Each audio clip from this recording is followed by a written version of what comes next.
All right, welcome back to the channel. So in this video, we're going to talk about one of the best up-and-coming fighters in boxing and what he has to say about his move to the welterweight division. That is Josh Taylor, who says that he believes Terence Crawford and Yordenis Ugas are easy fights for him. And honestly, man, the kid might be telling the truth. Who knows? Let's talk about that after in this video.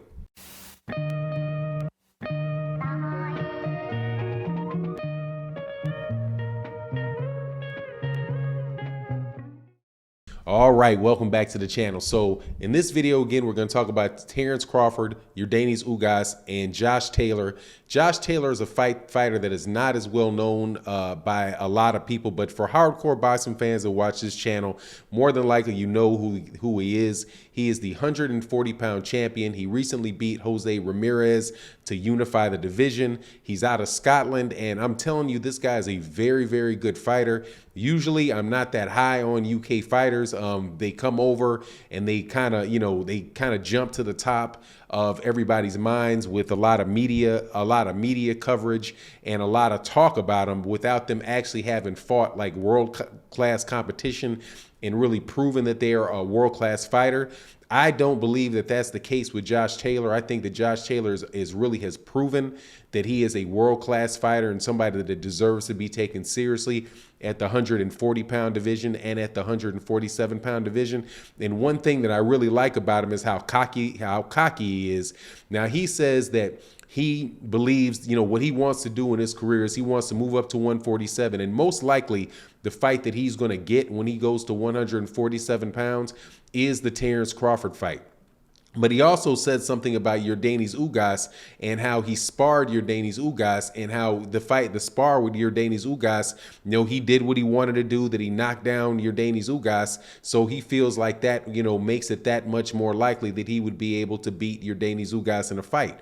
So, I mean, I like what I'm hearing from him. Practically speaking, I think that the most likely route for him, and I think the most likely route for Terence Crawford too, is that these guys are going to wind up meeting in the ring. They're both top-ranked fighters, and provided that Terence Crawford re-signs with Top Rank, then I think that that's the fight that Bob Arum wants to make. And if Bob Arum makes the Terence Crawford versus Josh Taylor fight, I think that it may actually be something that really surprises people. Now, technically, the thing that I like about Josh Taylor is Josh Taylor really, in a lot of ways, reminds me of Terence Crawford. He's somebody that can fight from the southpaw stance. He can fight from the orthodox stance.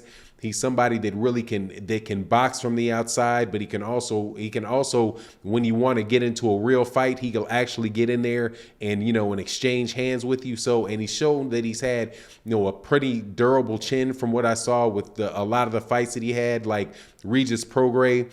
I mean, and that's why I'm saying this Josh Taylor at this stage really kind of separates himself from a lot of UK fighters. Like, for example, like the Dillian Whytes. Dillian Whyte talks about, how he should be the WBC mandatory for Deontay Wilder and all of that stuff. But when you really look at, the people that he's fighting over in Europe primarily. He's fighting against older guys that really were never that good when they were younger and aren't really fighting any of the top heavyweights. It's just that he has a promoter that is spreading his name enough to where, through either IFL TV or, before when they were fighting with Sky, they're not fighting with Sky Sports anymore, but the marketing mechanism that they have out there in the UK just really pumping him up, right? Similar to back in the day when Prince Nassim Hamed came over from the UK and he was supposed to be taking over the United States. He, wound up beating Kevin Kelly and a couple other guys, but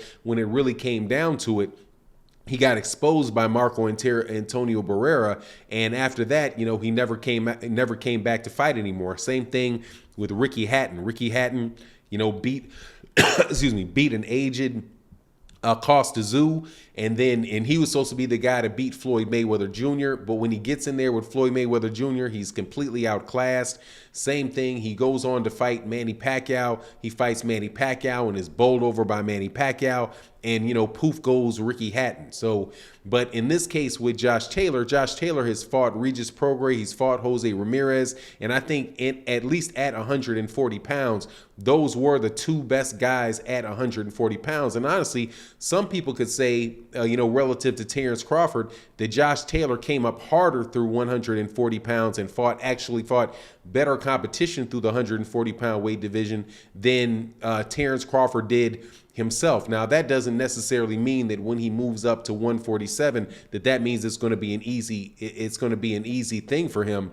But I think he does have the size to do it. Right now, I think he's really kind of draining down to 147 pounds. Now, the caveat on Josh Taylor is that Josh Taylor is a busy fighter. He's an aggressive fighter, but he's not somebody that has a tremendous amount of power, and he doesn't have a tremendous amount of athleticism. So as far as, like the fight with Yordenis Ugas, I might actually favor Josh Taylor to beat Yordenis Ugas in a fight just because of his work, because of the amount of work that he puts in during the fight. He's a very, very busy fighter.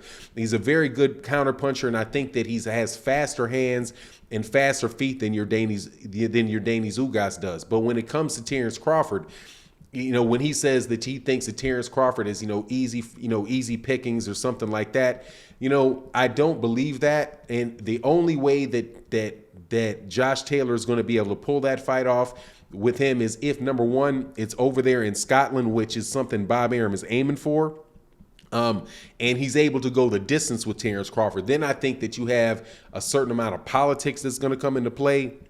And when the politics come into play, you never know what's going to happen. And so I think that's the best route for Josh Taylor to beat Terence Crawford. But as far as it being easy money, absolutely not. I don't think anybody against Terence Crawford is going to be easy money. And even I don't think it's going to be easy money against Yordenis Ugas. It wasn't easy for Josh Taylor against Jose Ramirez. Jose Ramirez, I think, really did. There's a chance Jose Ramirez would have won that fight. I think he got knocked down off of a couple breaks and really didn't know that Josh Taylor wasn't mentally prepared for how Josh Taylor fought. And then Regis Prograis, I think that fight could have gone either way. And if it wasn't in Scotland, but that fight was somewhere in the United States, there's a chance. And there was no judges, judges preference or judges bias behind it. I think that Regis Prograis probably would have beat or could have had a chance to beat Josh Taylor. And I think that that's a pretty even matchup. But all in all, man, I'm really high on Josh Taylor, and I like the fact that he's a cocky fighter. I like the fact that he says that he can win and that he's out there calling for the fights and that, because that's what we need in boxing. Being Mr. Nicey Nice guy all the time, honestly, it's a little bit boring, and it's a little bit boring, especially when we're in a sport where it's a gladiator sport. That's why guys like Conor McGregor and Floyd Mayweather Jr. and those guys prosper, because it gets the interest of the fans. Now, Josh Taylor's not really all the way out there with his, but still, I like what he's saying. I like his confidence. I certainly hope these fights happen. You let me know what you think in the comment section. And with that, I'm out. Peace.